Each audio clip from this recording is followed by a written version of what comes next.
Good morning, world.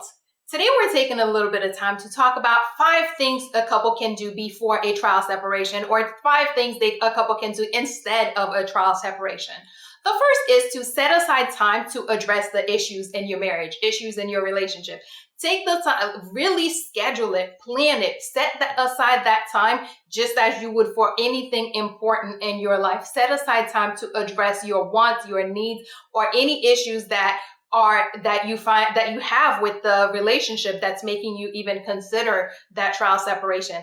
Take time to address those. That way you can make sure your partner understands what your wants, needs, and issues are, and you understand their wants, needs, and issues, and you guys can make a plan together as to what you are going to do or how you are going to address those wants, needs, and issues.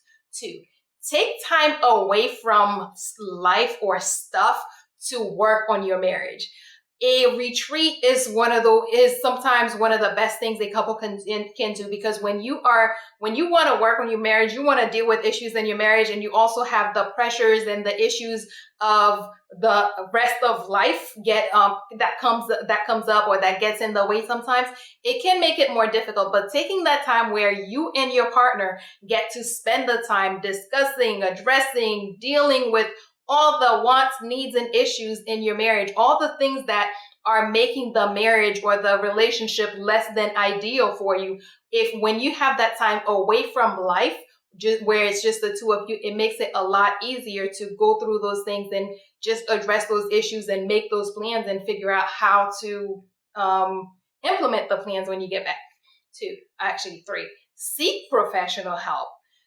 Marriage counseling or couples counseling can be invaluable when a couple is experiencing difficulty, because it's really hard when you have 2 people wanting to get their way, wanting to address their issues, and the issues or the wants and needs are different, because you each want what you want, and it makes it difficult to hear what the other person wants. Having a therapist work with you, helping you learn to communicate better, helping you learn to listen, helping you see each other's viewpoints, and helping you figure things out can make a huge difference.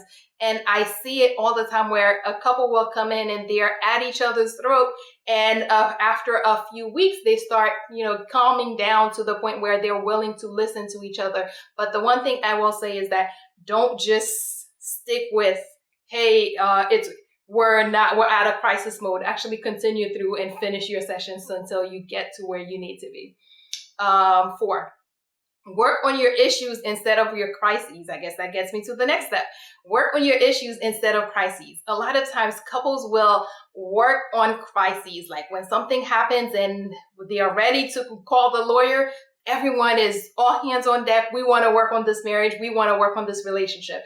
And then things settle down, and all of a sudden they don't do all the stuff that they were doing when they were in crisis mode, which also happens a lot of times when they go to counseling. They go to counseling when they're in crisis mode, but once the crisis dies down, once the therapist helps them get through the crisis, they stop going to therapy. They don't get to the point of actually learning to stay out of crisis mode. They just keep coming for crisis, and we're done. We're not coming anymore. And then the next crisis. Work on your relationship every day. Work on all the underlying issues, all the things that you haven't said, things that you don't feel you can say. Work on all the issues in your marriage. That way you can actually start staying out of crisis mode, because crisis mode is one of those things that makes the marriage feel less desirable, because, hey, if every other month you guys are in that state, then, 4, take stock or take time to experience and remember and just see the things that are still working in your marriage and nurture those things. And just because even when things are difficult, there are still things that are good. There are still things that you want. There are still things that you are, there are still things that are desirable in your marriage. So take time to take stock and just notice and appreciate those things, and take every opportunity that you get to nurture those things in order to make sure that they continue to be a part of your marriage or your relationship. Quick recap. 1, set aside time to deal with stuff in your marriage. Talk about your issues, talk about your wants, talk about your needs, whatever it is that in the marriage that's not working for you. Take time to express those, to make sure your partner knows them and can help fill them. 2, take time away from life to deal with your marriage. Take time to really focus on your marriage, time for your marriage, time to deal with your marriage. 3, seek professional help.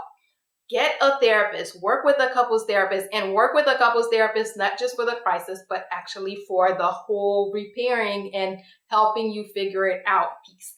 And 4, work on your issues, underlying issues, not just your crises. So don't just work on your marriage when things are really at that level 10, but work on when you're at level 5, work on the issues that get you to 10. And finally, take stock in the things that are still working on you in your marriage, and take time to appreciate and nurture them. And if you're dealing with more than you can handle, as I said, there's a lot of help out there. Make sure you reach out and get that help. And that is all we have for today. Good morning, world.